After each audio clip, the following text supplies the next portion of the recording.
বই মেলার কথা বলে জামাই আমাকে কোথায় নিয়ে গেল নিজেও বুঝতে পারলাম না। হ্যালো গাইস, আসসালামু আলাইকুম, welcome to my new blog. অনেকদিন হয়ে গেছে আপনাদের ভাইয়া আমাকে বাইরে নিয়ে যায় না, মানে গ্রামের বাড়ি থেকে আসার পর আপনাদের ভাইয়া আমাকে আর বাইরে ঘুরতে নিয়ে যায়নি। আজকে ছিল শবে বরাতের পরের দিন, মানে যেদিন বন্ধ থাকে সবকিছু, নামাজের পরের দিন। সেদিন বলতেছিল যে চলো তোমাকে আজকে একটু বাইরে ঘুরতে নিয়ে যাই। আমি বললাম না, আজকে বন্ধের দিন, আজকে বাইরে অনেক মানুষ হবে। কিন্তু সে আমার কথা শুনলো না, বললো যে চলো আজকে চলো, আর না হলে কিন্তু আর নিয়ে যেতে পারবো না। আমি আবার ঘুরতে একটু বেশি পছন্দ করি, তো আর কোনো কিছু না ভেবে আপনার ভাইয়ার কথা রাজি হয়ে চলে গেলাম বইমেলায়। আর এই বইমেলায় যাওয়াটাই ছিল আমার জীবনের সব থেকে একটি বড় ভুল। বইমেলায় যাওয়ার পরে আপনাদের ভাইয়াকে বোকা পেয়ে ধোকা দিয়ে দিল কয়েকটা ভাইয়া। কাপল দেখে তারা কি ভাবছে জানি না, আপনাদের ভাইয়ার হাতে দুটি ব্যাচ ধরিয়ে দিল, বললো যেটা বাংলাদেশি ব্যাচ, লাগিয়ে নেন, সুন্দর লাগবে এবং আপুকেও পরে দেন।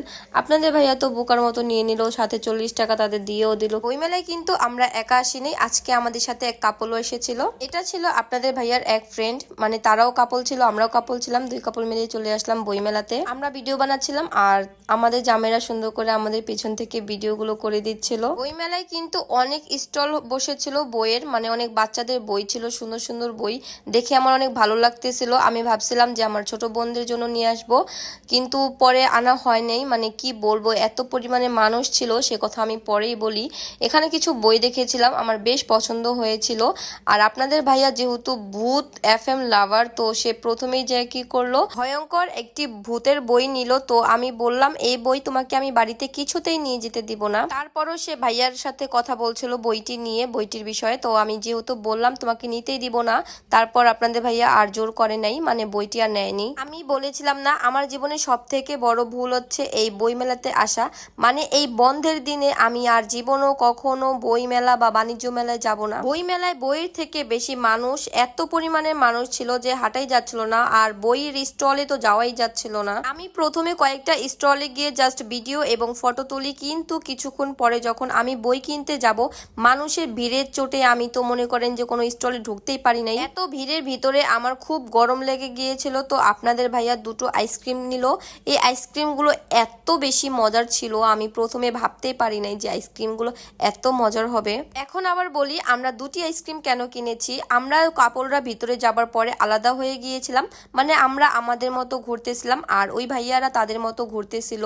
তো আমরা যেহেতু দুজনেই ছিলাম, তাই আপনাদের ভাইয়া দুইটি আইসক্রিমই নিয়েছিল, আর আইসক্রিমটা বেশ মজার ছিল। আপনাদের ভাইয়ার সাথে কি আমার কোনো শত্রুতা আছে নাকি আমার কপাল খারাপ, এটাই আমি মাঝে মাঝে বুঝতে পারি না। এর আগে যখন আপনাদের ভাইয়া আমাকে বাণিজ্য মেলা নিয়ে গিয়েছিল, এত পরিমাণে মানুষ ছিল যে মানুষের জন্য হাঁটতে পারি নাই ঠিক মতো, কোনো স্টলেও যেতে পারি নাই, কোনো কেনাকাটা না করে আমি শেষে চলে আসি বাড়িতে। এইবারও সেম আমার সাথে এমন ঘটনা ঘটলো, এত পরিমাণে মানুষ ছিল বই মেলায়। এরকমটা হবে আমি আগে জানলে কখনো আসতাম না। আসলে কি আপনাদের ভাইয়া তো ছুটি পায় না, তো যখনই সে ছুটি পায় আমাকে নিয়ে একটু বাইরে বের হবার চেষ্টা করে, কিন্তু ছুটির দিনে তো এমনিতেই মানুষ বের হয় ঘুরতে, আর নিজেরা শান্তিতে ঘুরতে পারি না। তো যাই হোক, এত ভিড়ের ভিতরে না থেকে আমরা চলে আসলাম আমাদের রানীগঞ্জে।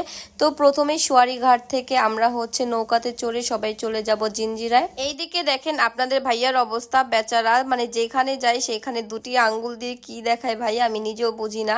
তো অবশেষে আমরা নৌকা পার হয়ে চলে আসলাম জিঞ্জিরায়। আজকে যেহেতু অফ ডে ছিল, তাই অনেকটা দোকানই অফ ছিল। তো আমরা অবশেষে চলে আসলাম ফুচকা খেতে, ফুচকা হাউজে। এই ফুচকা হাউসটা কিন্তু আজকের থেকে আমাদের চেনা না, প্রায় 6 থেকে 7 বছর হয়ে গেল আমি এই ফুচকা হাউজে আসি। এর আগে আপনাদের ভাইয়ার সাথে আসতাম, বিয়ের পরও আপনাদের ভাইয়ার সাথে আসি। এইখানের ফুচকাটা আমার এত বেশি ফেভারেট, মানে কি বলবো, আমার অনেক বেশি ভালো লাগে। যখনই আপনাদের ভাইয়া সময় পায় আমাকে ফুচকা খাওয়াতে এই দোকানটাই নিয়ে আসে। আপনাদের ভাইয়াকেও আমি ফুচকা খাইয়ে দিলাম। আজকের মতো ভিডিওটা এ পর্যন্তই। সবাই ভালো থাকবেন, সুস্থ থাকবেন, আর আমাদের জন্য দোয়া করবেন। আর অবশ্যই আমার ভিডিওটা কেমন হয়েছে একটি লাইক ও কমেন্ট করে জানিয়ে দিয়ে যাবেন।